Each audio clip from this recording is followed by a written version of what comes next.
यह कहानी है रामनगर की, जहाँ रामू नाम के एक किसान रहता था।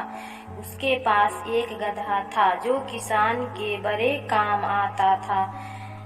रामू के पास एक बकरी भी थी जो कि सिर्फ दूध देने का काम करती थी। गधा दिन भर काम करता, इसलिए उसे ज़्यादा खाना मिलता था, जिससे बकरी को जलन होती थी। एक दिन बकरी गधा को पिटवाने की योजना बनाया।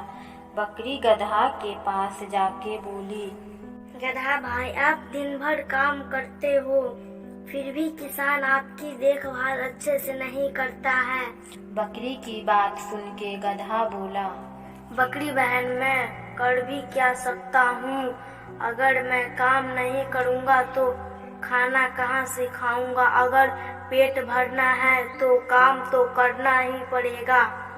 गधा भाई, आप काम नहीं करो ऐसा तो मैं नहीं बोल रही हूँ, मगर शरीर के भी तो आराम चाहिए ना। बकरी की बात सुन के गधा सोच में पड़ गया और बोला, बात तो तुम्हारी सही है, मगर मैं क्या करूँ जिससे मुझे भी आराम मिले? मेरे दिमाग में एक आइडिया है। अगर आप कल बीमारी का बहाना करके बैठे रहे तो किसान आपको काम पर नहीं ले जाएगा। गधा बकरी की बात मान जाता है और अगले दिन किसान जब गधा के पास आया और काम पर ले जाना चाहा, मगर गधा लेटा रहा। लगता है आज गधे की तबीयत शायद खराब है, इसीलिए ये खड़ा भी नहीं हो रहा है। और किसान एक वैद्य से मिला और सारी बात बताई। वैद्य बोला, गधा को बकरी के रक्त के काढ़ा बनाकर पिलाना होगा। किसान घर आया और बकरी को मार दिया और रक्त का काढ़ा बनाकर गधे को पिला दिया।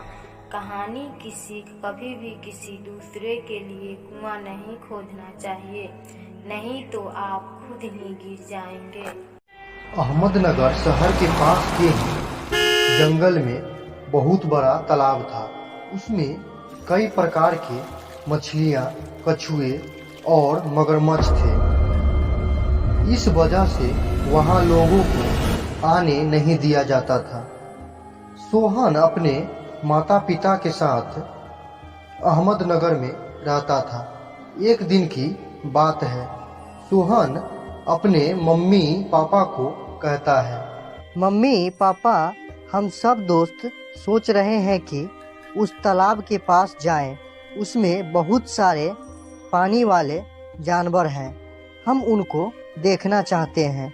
नहीं सोहन, वहाँ अकेले नहीं जाना, किसी और दिन हम सब लोग वहाँ चलेंगे। सोहन पापा की बात सुनकर दुखी हो जाता है, तो मम्मी उसे समझाती है और उससे पूछती है, क्या हुआ बेटा? मम्मी, मुझे उस तालाब के मगरमच्छ देखना है। सब बोलते हैं कि वहाँ बहुत बड़े बड़े मगरमच्छ हैं। हाँ बेटा, लेकिन वहाँ जाना खतरनाक है, इसलिए वहाँ किसी को जाने भी नहीं दिया जाता। किसी दिन हम सब चलेंगे, तब तुम मगरमच्छ देख लेना। सोहन मम्मी की बात समझ जाता है, लेकिन उसका मन नहीं मानता। वह चुपके से उस तालाब के पास जाता है। तभी उसे एक उड़ने वाला जानवर दिखाई दिया। वह जानवर बहुत ही डरावना था। सोहन काफी डर गया। वह जानवर सोहन के सामने आ गया और बोला, अब मरने के लिए तैयार हो जाओ। तभी एक विशालकाय मगरमच्छ आ गया और उस जानवर पर हमला कर दिया। वह जानवर वहीं पर मर गया और मगरमच्छ एक खिलौने के रूप में आ गया। सोहन उस खिलौने को लेकर बोला, अभी तो ये विशालकाय मगरमच्छ था, अचानक ये कैसे खिलौने में बदल गया? सोहन उस खिलौने को लेकर घर आ गया। एक दिन सारे लोग सो रहे थे, तभी एक सांप कहीं से आ गया और सोहन के पास गया और जैसे ही डसना चाहा वैसे ही मगरमच्छ ने हमला कर दिया।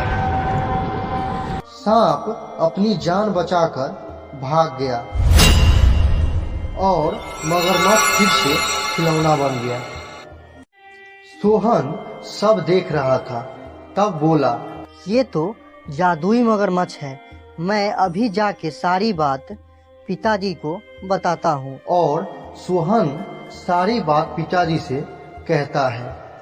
बेटा, तुम इसे वहीं पर छोड़ आओ जहाँ से लेके आए हो। नहीं पिताजी, मैं इसे नहीं छोड़ूंगा। इसने मेरा 2 बार जान बचाया है। एक बार मगरमच्छ से तो पूछ लो कि उसे यहाँ रहना है या जंगल में। तभी सोहन खिलौना के पास गया और बोला, हे जादुई मगरमच्छ, आपको यहाँ रहना है या जंगल जाना है? तभी खिलौने में से आवाज आई, मुझे जंगल जाना है। तो ठीक है, आप जाइए, मगर कभी कभी आते रहिएगा। ठीक है, अब मुझे जाने की आज्ञा दो। और अपने असली रूप में आ गया और जंगल की तरफ चला गया। उसके जाने से सोहन को बड़ा दुख हुआ।